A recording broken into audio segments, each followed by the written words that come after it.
Olá pessoal, sejam bem-vindos a mais um episódio do quadro Autores que Precisamos Conhecer aqui no canal da Litera. Eu sou Ana Luísa, eu sou historiadora e também estou por trás do perfil Ana Lu na História. Para você acompanhar a Litera nas redes, é só você acessar Litera World Underline, e para você poder aí comprar os box mensais e também os livros da Litera, é só você acessar o site Litera World Underline. Tanto eu quanto a Litera, como eu comentei, você pode encontrar nas redes como Ana Lu na História e a Litera como Litera World Underline. Hoje, em mais um episódio do quadro Autores que Precisamos Conhecer, a gente vai conhecer um autor que teve a sua história mudada de uma forma muito diferente e mostra o poder que a literatura tem nas nossas vidas, mas ele vai mostrar aí que mesmo o ponto de partida sendo de dor, a literatura pode mudar tudo. Hoje a gente vai falar do Ricardo Fernandes. O Ricardo, ele descobriu o amor pela literatura dentro de um hospital, enquanto ele estava enfrentando o câncer ainda na infância. E vai ser nos livros que ele encontrou um lugar seguro mesmo, né?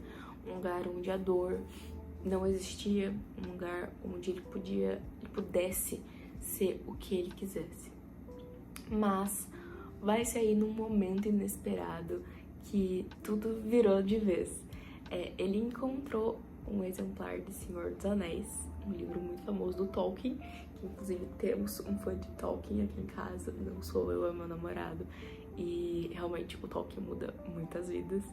E ele vai encontrar um exemplar de Senhor dos Anéis esquecido numa praça de alimentação. Ele pegou ali esse livro por curiosidade e naquele momento muita coisa mudou para ele também.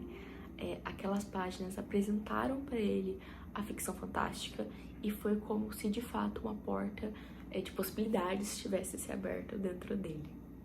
Pouco tempo depois, ele aprendeu a jogar RPG de mesa e foi ali mergulhando cada vez mais fundo, não só na fantasia, mas também na própria ficção científica, que é uma das possibilidades que a gente tem dentro do RPG.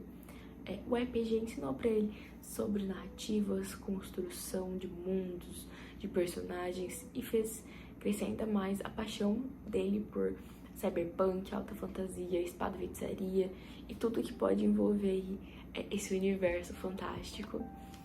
Mas, curiosamente, ele só vai de fato começar a escrever, vai deixar de ser só um leitor e vai de fato, escrever quando ele vai, enfim, receber um comentário de um colega falando que ele deveria escrever isso, tudo ali que ele tava martelando na cabeça, ele devia de fato escrever.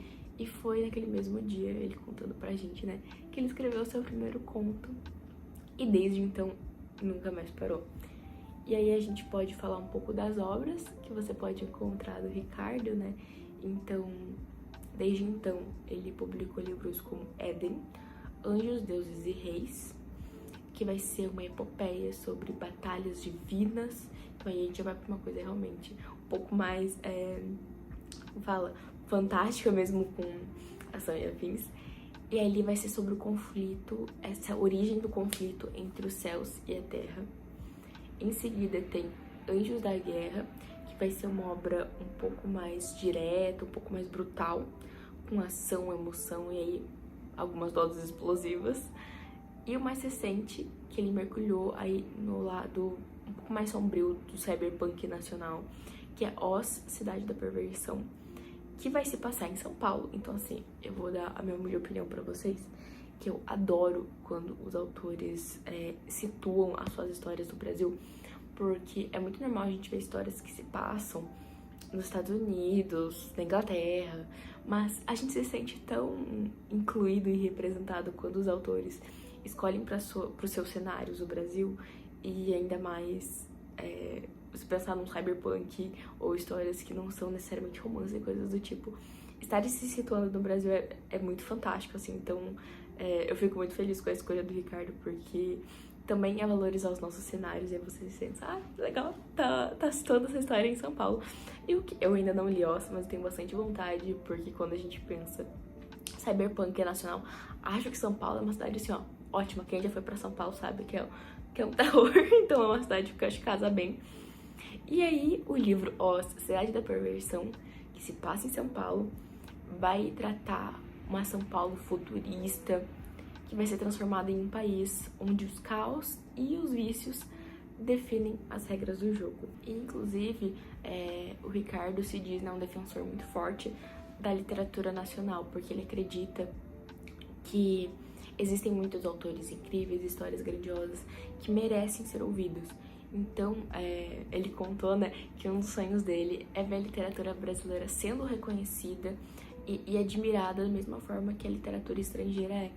E ele comentou, né, se essas histórias, as histórias dele pudessem ajudar isso de alguma forma, abrir esse caminho, então isso tudo vai ter valido a pena. Isso é uma coisa que eu acho muito importante, até mesmo quando a gente sempre, semanalmente, traz autores nacionais aqui, que não só a gente saber que esses autores existem, mas a gente também valorizar eles. A gente ir lá, seguir o autor no Instagram, a gente vai lá, faz uma avaliação na Amazon, e tudo isso é muito importante quando a gente tá falando da nossa literatura nacional e que a gente merece, né? Nós temos muitos autores incríveis no Brasil, tem histórias gigantescas e vozes que merecem ser ouvidas, e é por isso que eu sempre falo que a gente tem autores incríveis pra ser traz aqui semanalmente. Mas o Ricardo é um autor, assim, que quem gosta de fantasia e de ficção precisa conhecer. É isso, pessoal. Espero que vocês tenham gostado. Não se esqueçam de curtir aqui o vídeo, também se inscrever no canal. Como eu comentei, né, o quadro aqui é semanal. Toda quinta-feira você pode acompanhar novos autores que você precisa conhecer. Pra você me seguir nas redes é Ana Lu na História e você acompanha a Litera Word Underline. É isso, pessoal. Até semana que vem.